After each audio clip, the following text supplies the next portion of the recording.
Meaning of expurgate. Expurgate. Expurgate. Expurgate.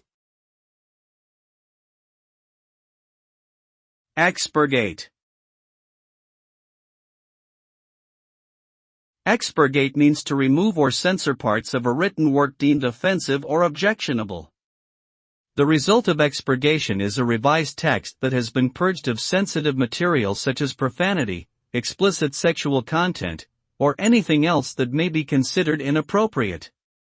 This process is often used to create abridged or sanitized versions of literature or historical documents that are more suitable for certain audiences, such as children or those with conservative beliefs. However, it can also be seen as a form of censorship that alters the original intention and meaning of the author's work.